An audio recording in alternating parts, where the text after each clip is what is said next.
Estamos de volta para o segundo bloco do programa Tribuna Livre. Franklin com a resposta e o show também a pergunta do Narciso sobre o rombo no orçamento fiscal. Primeiro eu quero agradecer a pergunta do Narciso, que ela nos dá realmente a oportunidade de explicar o que ocorre no orçamento da Previdência Social, que engloba a Seguridade Social. O Narciso colocou os dados aí do orçamento geral da União. Mas para a gente entender essa questão, vamos tratar apenas do orçamento da Seguridade Social. A Seguridade Social ela arrecadou ano passado quase 700 bilhões. É a maior arrecadação da União. É a maior fonte de arrecadação que o Estado tem é a Seguridade Social. E é um valor muito vultoso. Chama bastante atenção. Você imaginar um orçamento de 700 bilhões está quebrado, a gente tem que explicar por quê. O que acontece? A Constituição ela determina exatamente para que cada tributo que é arrecadado é utilizado. Se você pegar todos os tributos que nós pagamos para sustentar a saúde, a assistência social e a previdência social, que é a Seguridade Social, dá esses 700 e poucos bilhões.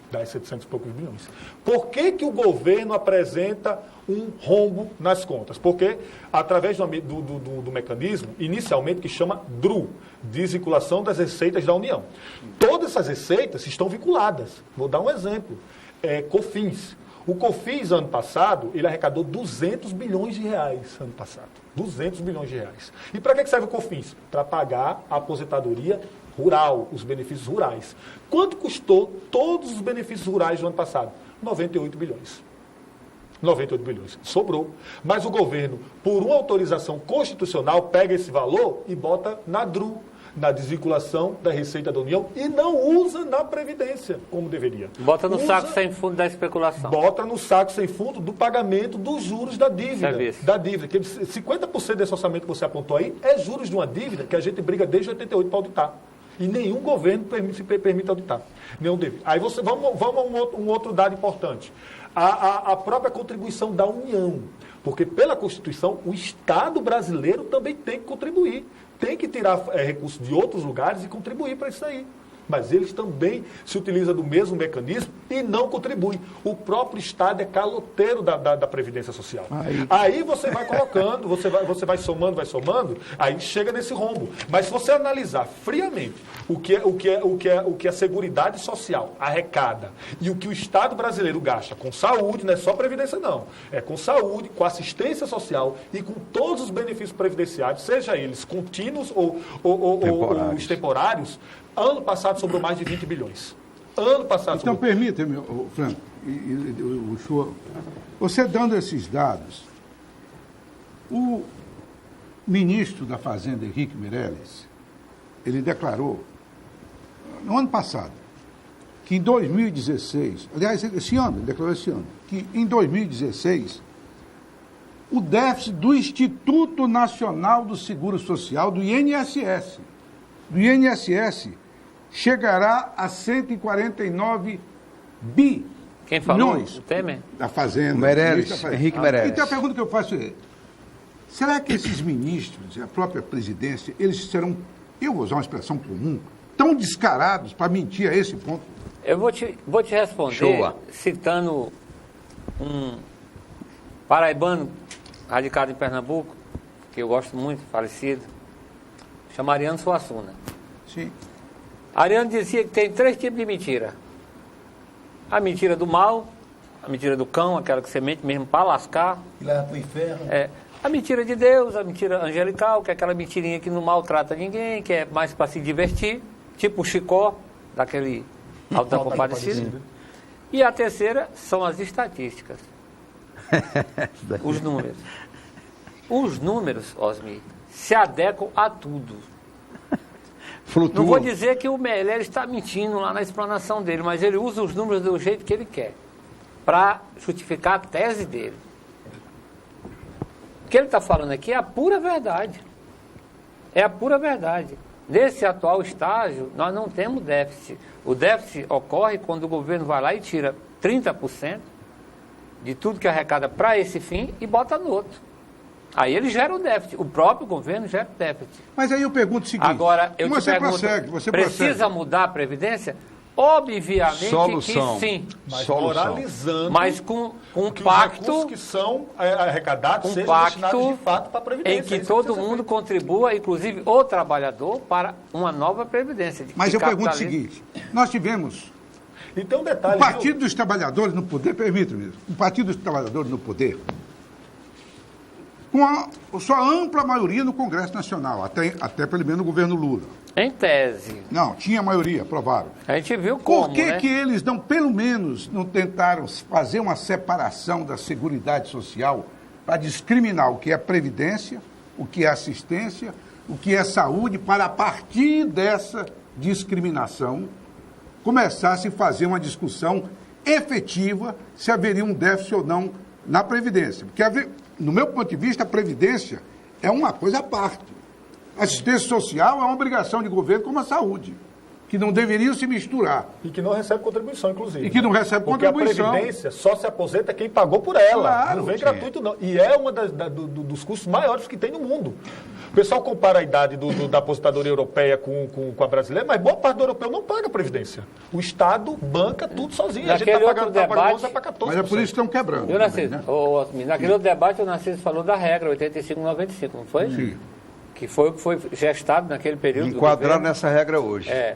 Que não é a maravilha do mundo, mas comparando com o que está sendo proposto agora, É o céu, né? Virou o céu. virou o céu. O- Céu, não é? Deixa eu entrar nesse debate novamente. Eu tenho O aqui- Franklin falou exumou um velho cadáver. Ainda bem que a gente exuma e não fede. Já está, Então vai só os ossos. só está alçado. E os cabelos. Porque cabelo não... Se você pegar hoje o orçamento da União, pena que eu estou com ele lá em cima, eu podia ter trazido aqui para mostrar. Se você pegar hoje o orçamento da União, o orçamento da União desse ano, que é de 2 trilhões, você vê que 52% dele está comprometido. Exatamente.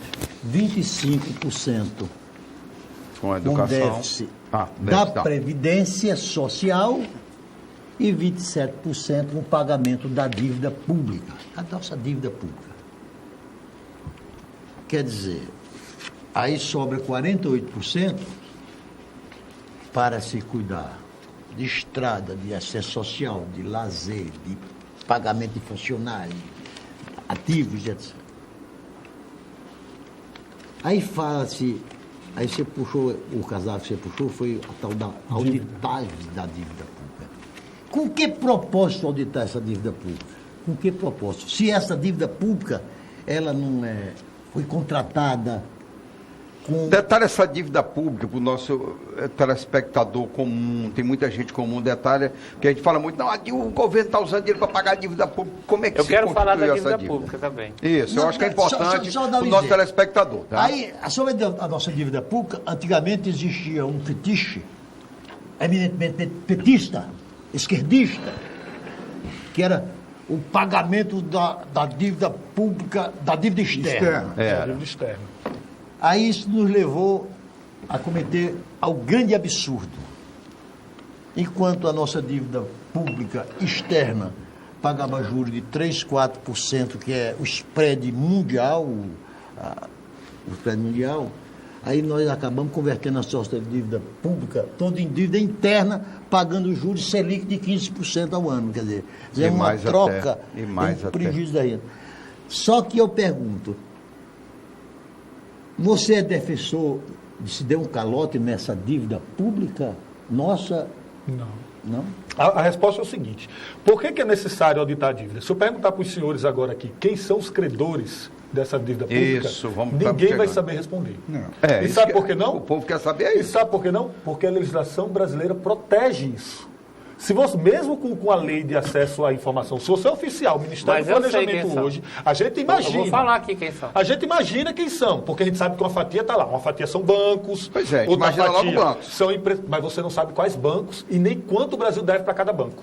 Sabe por que não se pode, não se permite auditar essa dívida? Porque se se auditar essa dívida, a gente vai descobrir que grandes obras, como por exemplo a transposição do Rio São Francisco, a Transamazônicas, grandes obras faraônicas no Brasil foram pagas 1, 2, 3, 4 vezes e nunca se receberam. E nunca a gente recebeu a entrega dessas obras. Outra coisa que vai se perceber é os juros abusivos que foi implementado nisso. Narciso, todos os países do mundo que saíram das suas crises econômicas, isso inclui a Grécia, auditaram as suas dívidas externas. A Grécia só saiu da crise, não foi com medidas de austeridade, não, como o Brasil está querendo colocar. Eles não aceitaram, inclusive. A primeira coisa que fez foi auditar a dívida e limitar o pagamento dela. Esse debate eu gosto. Não, A gente teve eu acho que nós estamos perdendo auditora. muito tempo nessa questão da dívida. Porque nós precisamos saber, o telespectador quer saber, o que vocês são contra a reforma que está tramitando no Congresso Nacional sobre a Previdência. O que está tramitando lá? O que vocês são contra, efetivamente? Por exemplo, limite de idade. 65 anos foi estabelecido. Vocês são contra isso?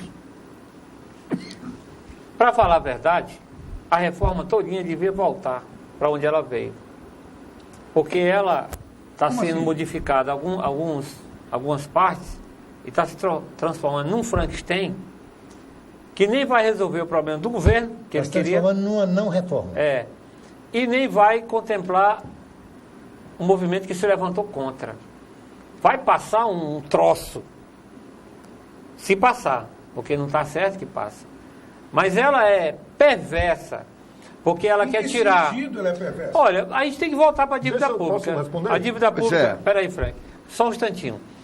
Como é que existiu essa dívida pública? De Pedro Álvares Cabral até Fernando Henrique Cardoso, tudo que o Brasil emitiu de papel para construir Petrobras, Eletrobras, Ferrabras, Companhia Vale do Doce, tudo que o Brasil construiu para virar o Brasil, ele se endividou. É 38% do PIB do primeiro governo Fernando Henrique Cardoso. Quando acabou o governo do Fernando Henrique Cardoso, ele entregou para o Lula em 78% do PIB. Isso ninguém fala. E ele pegou e ainda fez uma campanha de privatização, que depois recebeu o nome de privataria, e fez o que fez com um monte de estatal mal resolvido aquele negócio ali. Essa dívida, ela pesa, porque ela pertence... Aí você perguntou ainda agora de quem é a dívida. Se fosse na Grécia, eu vou usar um termo grego, ela pertence à plutocracia brasileira, ao baronato. 10 mil famílias que têm o poder verdadeiro do Brasil são os beneficiários do sistema dessa dívida pública. Tá, mas eu volto a insistir. Porque ela opera no mercado. Aí, isso aqui será uma discussão o bem mais papel brasileiro pago, o Narciso falou disso aí. Tem uma discussão bem mais profunda a questão da dívida pública. Deixa eu nós responder teríamos que ter um programa só para isso. Previdência. Eu quero ver o seguinte, por exemplo, a idade mínima. A reforma da Previdência, Narciso. Não, mas aí gera... Aí tem a idade mínima, a regra de transição, cálculo de aposentadoria, aposentadoria especiais. Vocês são a favor das aposentadorias especiais? O problema é que isso aí, eu vou finalizar. Pensões. Só para finalizar. O problema é que isso aí... Aposentadoria por invalidez. Nós temos que discutir isso para não ficar na dívida tudo pública. Isso que eu estava falando gera o que eles chamam de rombo fiscal, o déficit fiscal. E para resolver o déficit fiscal, eles vêm com a PEC 55, a PEC dos gastos públicos, que para complementar ela, tem que ter essa reforma aí. E ela tem um alvo, ela vai tirar, né, mais uma vez, de quem menos pode pagar. Porque ela não vai mexer na parte do rentismo, ela não vai mexer nas grandes aposentadorias especiais, ela vai mexer lá embaixo. Ela vai mexer com o trabalhador rural, com o gestante, com o trabalhador operário, vai mexer ali. Deixa eu Me tentar diga responder. o que é que tem de bom. Faça a pergunta ao inverso. Deixa eu tentar apontar esses... Quando ele terminar, porque eu não sou sendo entrevistado, senão eu diria o que tem de positivo e de negativo. O negativo. ele colocou muito sério. Por que a gente é contra? Colocar, em regra, e eu vou explicar por quê, os critérios que a reforma do Temer está colocando aí para a Previdência impossibilita que qualquer brasileiro se aposente. Por quê? Ele exige 65 anos mínimo para se aposentar. Hoje o mínimo é 55 para mulher e 60 para homens. Sim. A gente tem lugares do Brasil onde a expectativa de vida é menor do que isso. No Maranhão é assim, parte do Nordeste é assim, parte do Norte é assim. Enquanto a expectativa de vida nesses lugares é abaixo de 65 anos, em Santa Catarina, no Paraná, no Rio Grande do Sul, está acima dos 80. Não, mas me permita fazer um ponto aqui, só um contrapartida e você prossegue. Não coloque dessa forma. Porque a reforma não é dizendo todo mundo se aposenta a partir de agora aos 65. Não é bem assim. há uma regra de transição para os que estão atualmente trabalhando. Só que e mulheres essa 65 e homem é acima para de o 50. futuro, muito mais para o futuro. Mas a regra de transição só atinge a mulher que está acima de 45 e o homem acima de 50. Não. Sim. Então a Você grande pode maioria... se aposentar com 50, quem está trabalhando desde A A novo. grande pergunta maioria- que vale 1 milhão é o que é que eles vão fazer com o dinheiro que eles vão economizar. O show, mas deixa eu O que, terminar que de o explicar. Meirelles quer fazer com esse dinheiro? Mas peraí, deixa eu terminar de aí explicar não. os critérios. Deixa eu terminar de explicar Sim. os critérios, que eu Vai, acho que é vai, isso que o Frank. telespectador quer saber. Sim. Então, o primeiro ponto contra é esse daí. A regra de transição é mulheres acima de 45 anos, homens acima de 50, quem não tiver nisso, entra todo mundo na regra geral. Sim. Regra geral. Aí você tem o trabalhador do norte, o trabalhador do nordeste, trabalhando, morrendo em regra, com seus 64, 63, 65, 66, pagando a sua vida inteira para o trabalhador lá do Rio Grande do Sul, lá do Paraná, lá de Santa Catarina, que tem uma expectativa de vida acima dos 80. Em Santa Catarina, a expectativa de vida é acima dos 80 anos, para usufruir sozinho. Esse é o primeiro ponto. O segundo ponto é o tempo de contribuição para você atingir 100% do seu benefício, que antes o mínimo era 15 anos. Está indo para 40 anos. A primeira coisa, Osmir, Não, esse mas critério... respeitada a regra de transição. Sempre. Todo mundo que tiver menos de 45 entra nisso. Eu entro nisso, por exemplo. Eu vou precisar de 45 de idade, né? 45 anos de contribuição. Não, para transição não. Osmi, mas é só homens e mulheres acima da idade lá. Sim, A regra é não é clara para regra. todo mundo. E esse critério não existe em lugar nenhum do planeta. Não existe nos Estados Unidos, não existe na Europa, não existe, vai ser só aqui. O trabalhador vai ter que trabalhar 40 anos ininterruptos, contribuindo, né? para poder ter 100%. Isso não existe, isso é impossível de ocorrer. Aí você pega o trabalhador do campo, por exemplo, que começa a trabalhar com 5, 6 anos, ele está lá, já na roça, plantando para botar comida na mesa da gente. Que trabalha de sol a sol, de domingo a domingo, que não tem sábado, não tem domingo, não tem férias, ele vai precisar de 40 anos também de contribuição. Não, é o seguinte, antes de você entrar, Narciso, só para responder a questão dele aqui.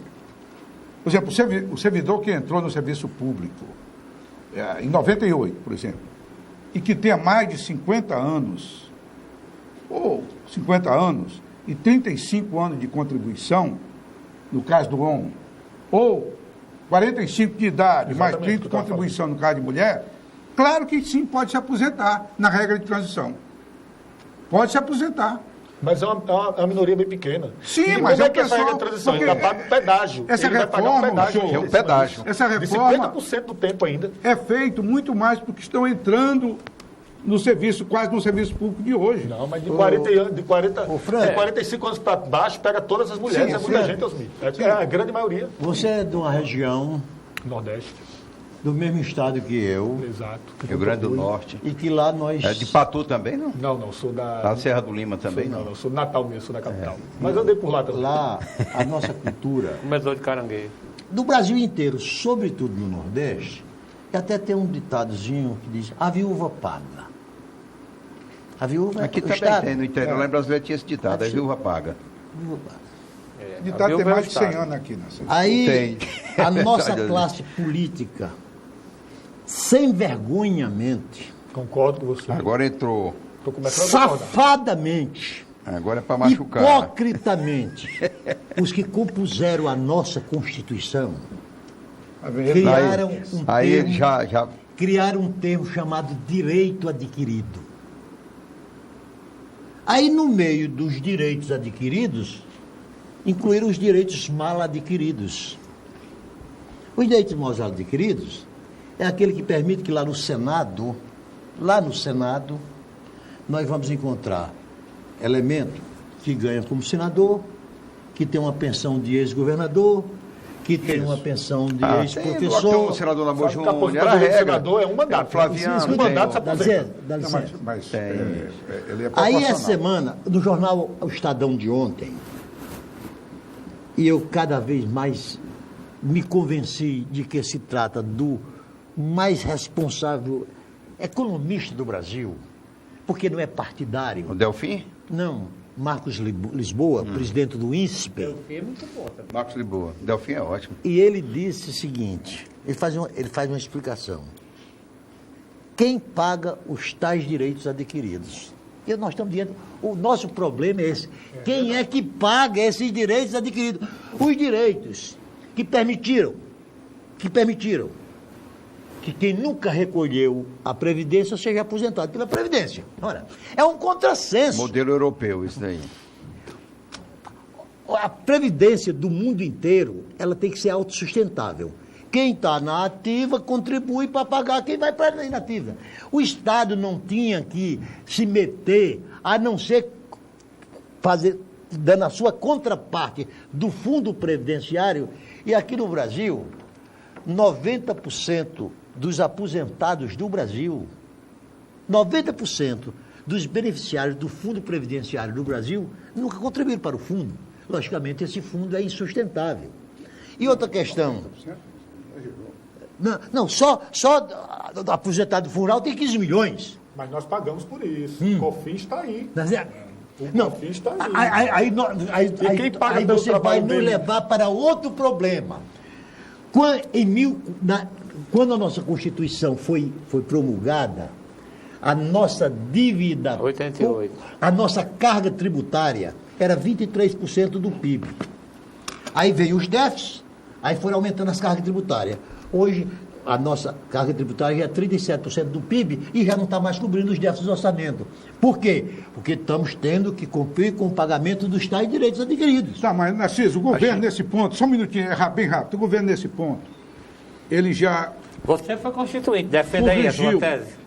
Não, o Narciso se equivoca muito com relação à Constituição, demoraria algum tempo, mas é o seguinte, o governo, e acho que foi o governo Dilma, se não me engano, ele corrigiu isso aí, criando a Previdência Complementar. E eu queria discutir isso no próximo bloco. Nós vamos para o intervalo e também sobre as regras de flexibilização. Acho que é importante voltar a essa questão, porque me parece que o grande argumento é que a regra de flexibilização com a reforma trabalhista vai permitir a ampliação e a geração de emprego que foi contestada, inclusive, por você agora há pouco. Vamos para o intervalo, a gente volta já.